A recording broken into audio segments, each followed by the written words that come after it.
That may be the greatest catch I've ever seen in my life. Okay, my dudes, I am so excited to go through and get this wide receiver tier list going for y'all, but we're going to keep this very brief. I have a massive announcement though. Guys, we are launching a new YouTube feature that actually allows y'all to get bonus content, bonus videos every single week during the season. Now, I will say you're going to see that join button on YouTube, and you can decide to go through and join the club, join whatever the hell it's called. In reality, you should not do that. You should not go through and you should not join on YouTube. Please, this is why I'm making the announcement.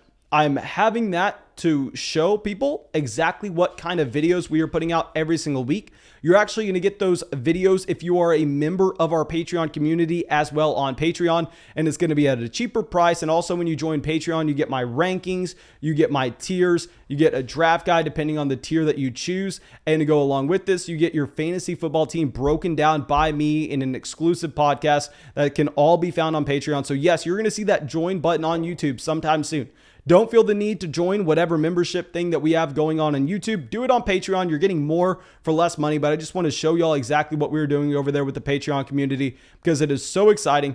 And yeah, that should be it. I'm going to be very excited to go through, break down these tiers, drop a like, leave a comment, subscribe to the channel, and let's get this show on the road. Now, our first receiver that we are going to have here is not going to be a surprise for anybody. Here we are going to have Davante Adams in the first tier. And I don't think anybody should really be questioning this whatsoever. I mean, Davante Adams, in my opinion, I kind of wanted to put him in his own tier like we had a Christian McCaffrey.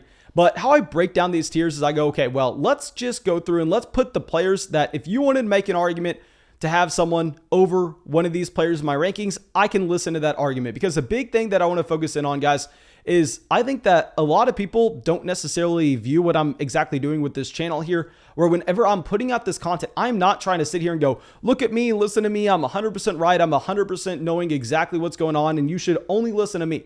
No, your opinion matters so much. I mean, this video is probably going to get like 20,000 views. I would be the dumbest person on the planet to assume out of the 20,000 people watching this video that I'm the best fantasy football player. I'm probably, yes, better than average, but I'm not near the top. Out of the 20,000 people, there are probably hundreds of people watching this video that are better than me in fantasy football. So your opinion matters a ton. So these tier videos are really important in that if you have a Tyreek Hill ranked ahead of Davante Adams, go with him. He's in the same tier. I mean, that's completely fine. And of course, guys, always be willing to go down to the comment section. And if you see something that you don't agree with, always be willing to leave that comment letting me know. But yeah, here with the Davante Adams, I mean, he actually was the best wide receiver of all time for fantasy last year. And that's ridiculous to say, but if you remove the week where he left early due to his injury, I mean, he was actually better than 2007 Randy Moss. He was better than peak Antonio Brown. And that's not a coincidence. I mean, Davante Adams has been an elite wide receiver in fantasy the past 3 years. Draft Davante Adams everywhere. I mean, he's clearly the wide receiver one. Now, going in that same tier, because if you want to make the argument, sure, you can go for it. We're going to have Tyreek Hill in the same tier. Now, with Tyreek Hill, this is a player that I'm looking at and going, well, yeah, I mean, he's attached to a better quarterback. He's attached to Patrick Mahomes. This should easily be a top 3 offense in the NFL with the overall passing volume. Also, you have Travis Kelce at 32 years old. You have Sammy Watkins leaving the offense. I mean, I think nobody's going to be surprised if all of a sudden, I mean, would it be that shocking if Tyreek Hill puts up a season where he averages over a touchdown a game, where he averages over 100 receiving yards a game? No, that's in the range of outcomes easily for Tyreek Hill. He's in his prime. He's attached to the best quarterback in the NFL. We have seen it season after season after season. So we're going to have Tyreek here. Now going to our next tier, we're not going to be going in order with our rankings. Of course, you can find those on Patreon, but let's just go tier by tier. And let's just lead this one off for fun with a player like DeAndre Hopkins. And now here with DeAndre Hopkins, I mean, I think that you're looking at someone that is just the most reliable player in fantasy football. This is someone that plays 16 games season after season after season after season. And at the same time, this is someone you can confidently rely on getting 160 targets. I mean, it doesn't matter who his quarterback is. I was actually a little hesitant to go out there and say that he had that same type of floor in Arizona, because obviously Arizona's more of a spread offense than what you had in Houston. So I'm sitting here going, okay, maybe they don't just force feed an alpha target like DeAndre Hopkins over and over and over again, like we saw in Houston. But no, they did it last year in Arizona. They're going to do it again this season. DeAndre Hopkins, still in his prime, attached to an elite quarterback in the NFL. Very little to say. Now going over to his Stefon Diggs. Stefon Diggs, obviously the league-winning wide receiver last year. And this is a player that just was dominant down the stretch. And I really want to kind of take us back in time and remember that last year when both Stefon Diggs and DeAndre Hopkins were traded to their new teams, this was a scenario where, they did not have the NFL preseason. They did not have an extended training camp. They had very little time to go through and get acclimated with their new quarterbacks, considering the fact that, just the entire world was in a different spot. But now you're actually going to have both of these quarterbacks just building chemistry with their wide receivers throughout the entire offseason, as well as what we had last year. So maybe, just maybe, we haven't seen the ceiling yet with a Stefon Diggs or a DeAndre Hopkins. And obviously that's very exciting to think about. But now going over to Calvin Ridley, going to be in a completely different situation this upcoming season. Not only is Julio Jones leaving to Tennessee, but also they're pretty much just trading. Let's go get Julio Jones to Tennessee. Let's get Arthur Smith to Atlanta. Arthur Smith going over to Atlanta. I think that you're actually going to see the passing volume of this offense go down, but I think you're going to see the efficiency go up. Of course, they're not going to be running the same scheme that they had in Tennessee because newsflash, Mike Davis is not Derrick Henry, but still this is going to be a team that I think based on how poor they were in efficiency last year, they can really only go up from there. And I think Calvin Ridley, we have seen him be a top 5 wide receiver on a per game basis last year. If you look at the games where he did not leave early due to injury, he was right there with the elite of the elite. If you remove the games where Calvin Ridley actually played less than 60% of snaps, he was like the wide receiver 2 in fantasy, regardless of if Julio Jones was playing or not. So Calvin Ridley going to have a lot of targets in an offense that I think is probably a little more efficient. We're going to have to include him in tier 2. And now going down to tier 3, we're going to try to get this going fast because I want to bring in as many receivers as we can. But let's start it off with Keenan Allen. Keenan Allen here, this is someone that's getting the quarterback upgrade to Justin Herbert. This is someone that's consistently been a top 10 wide receiver in fantasy. Now Justin Herbert going into year 2, they drastically improved the offensive line by signing Corey Lindsey from Green Bay. For the love of God, hopefully I remember that name correctly. Obviously, I don't know crap about offensive linemen, but they gave him a crap ton of guaranteed money. They draft Rashawn Slater with the 13th pick overall. Maybe it was the 11th. Who the hell cares? But anyway, this is going to be a significantly better offense. And we know that Keenan Allen is going to have a ton of targets. And no, he's not going to be very efficient with those targets. We know Keenan Allen. He's a slot wide receiver. What are you expecting? Are you expecting him to all of a sudden come out and just wow you with the amount of yards per target he's going to get? No, he's running close to the line of scrimmage, but he's going to rack up a ton of receptions. Definitely a better player for a PPR format than a non-PPR. Now, another wide receiver that we are going to have in this tier is going to be A.J. Brown. Now, this is essentially where we would have had Calvin Ridley if we did not have the Julio Jones trade, and we would have had A.J. Brown up in the tier above. I think it's very simple. Just switch the two receivers. And now with A.J. Brown, maybe you actually see, since Arthur Smith is gone and no longer the offensive coordinator in Tennessee, maybe with Derrick Henry being 27 years old, we know that running backs that old really aren't having a great history of being able to handle that kind of workload Derrick Henry has seen over the past 2 seasons. They could potentially decide to skew a little more pass happy with both Julio Jones and A.J. Brown, which would clearly help A.J. Brown. This has been someone that's been at the very top of the NFL in his efficiency. Now going into year 3, I think you can be very excited about an A.J. Brown. And now another player that was A.J. Brown's former teammate at Ole Miss. Let's talk about DK Metcalf going into year 3 with a quarterback that's near the very top of the NFL with his efficiency. We know to expect Russell Wilson to be a top 5 quarterback in his yards per pass attempt. And I understand, guys, you do not need to tell me that DK Metcalf fizzled out at the end of last season. Yes, of course, DK Metcalf fizzled out at the end of last year. But what's more important with DK Metcalf here is the fact that we look at the size-adjusted athleticism with the age-adjusted production and go, this player is on track to have a ceiling that very few receivers in the NFL can actually match. They go and fire Brian Schottenheimer. They bring in Shane Waldron. I think it's going to be a fantastic move for the overall offense. So yeah, I'm excited about a DK Metcalf going into year 3. I would actually have DK Metcalf ranked at the top of this tier list if you pull up my rankings over there on Patreon. Now, our next receiver that we're going to have is going to be a Justin Jefferson. And with Justin Jefferson here, yes, he could easily be, if you just want to make that argument, the best rookie receiver of all time. You look at an Odell Beckham Jr. starting slow due to the injury and not necessarily breaking out until about week 4, week 5. But now Justin Jefferson broke out in week 3 and just dominated since then. And I think that Justin Jefferson's actually going to be in a better spot this upcoming season, considering the fact that they really don't have any tight ends they can comfortably rely on in this offense now. So I think Justin Jefferson is someone that we want to be looking at going, well, hell, I mean, maybe he gets an increased role in the red zone. So yeah, I really love Justin Jefferson. We're going to be trying to draft him in as many drafts as we can. Like if you take CMC at the 101, getting Justin Jefferson at the 212 or the 301 is just fantastic. Now moving down to our next tier, let's start it with, let's go backwards. Let's start it with the wide receiver 2 in Dallas. Let's go with Amari Cooper. Okay, so here with Amari Cooper in tier 4.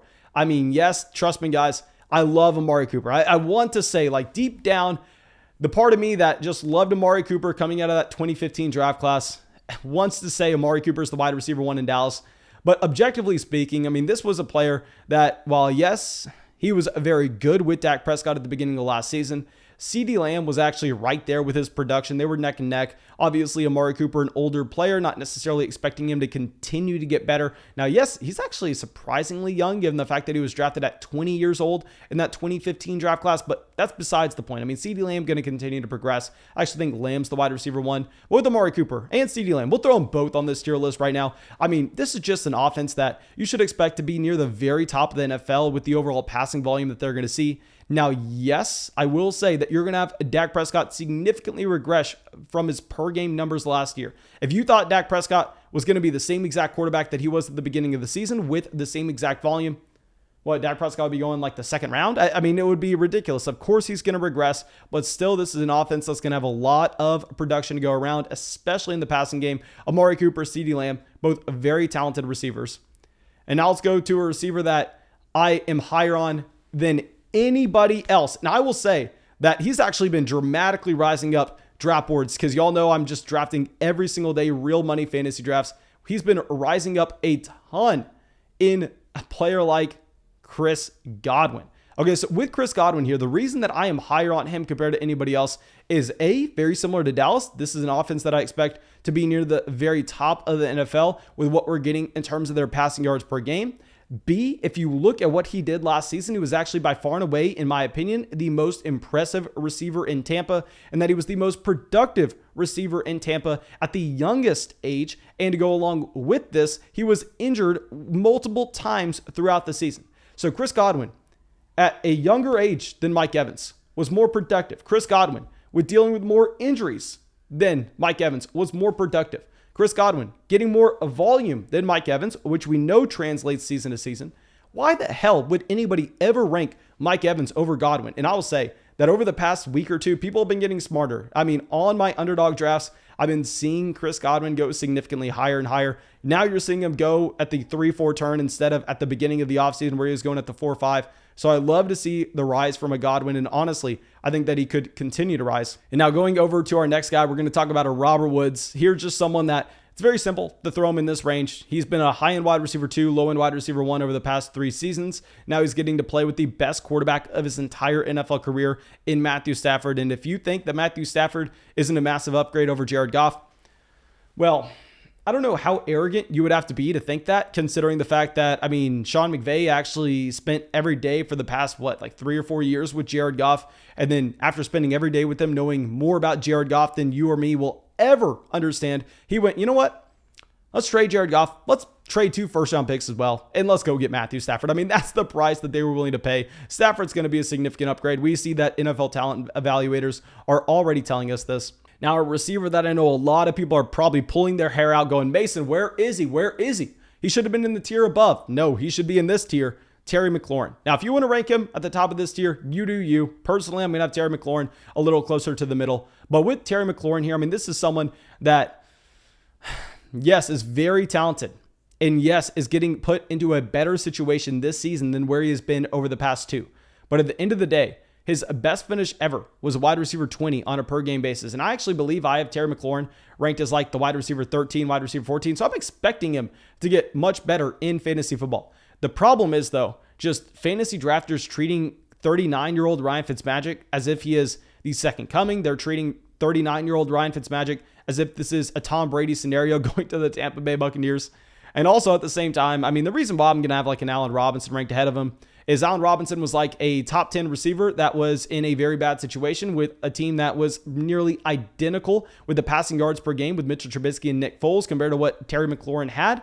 And you actually have Washington going out and adding weapons. You have Washington going out and they're adding guys like Diami Brown. They're adding Curtis Samuel. So don't love that for Curtis Samuel, even though he gets a massive quarterback upgrade. Yes, of course, Alex Smith to a Ryan Fitzmagic is a quarterback upgrade, but still, Fitzmagic is what, like a bottom 6 starting quarterback in the NFL? I mean, he's averaged like 8 starting games over the past 5 seasons.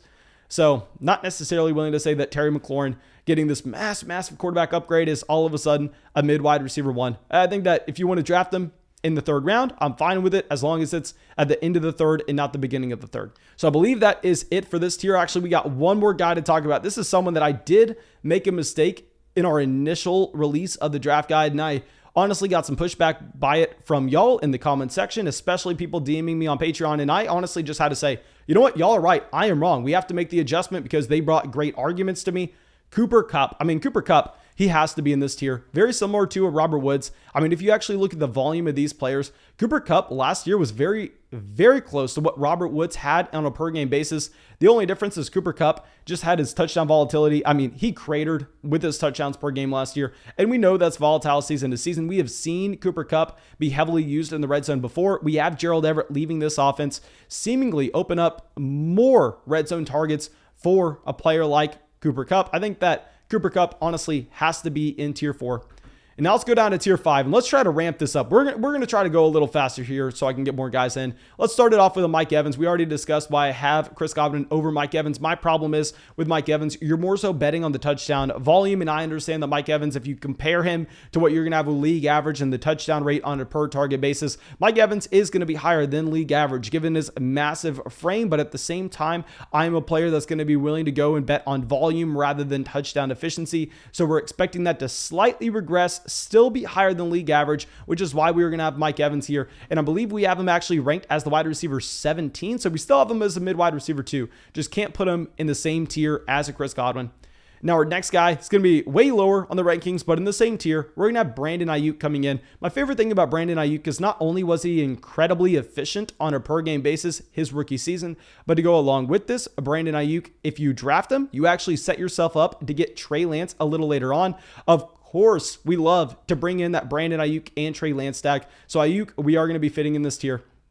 And someone that I have on a ridiculous amount of teams, T. Higgins. Y'all know I have been of the club. I've been leading the club all offseason now in saying that T. Higgins is the wide receiver 1 in Cincinnati. And I know a lot of people watching this video are going to go, okay, well, duh. No, guys. Literally, you actually had Jamar Chase going significantly ahead of T. Higgins just about a month or two ago before training camp.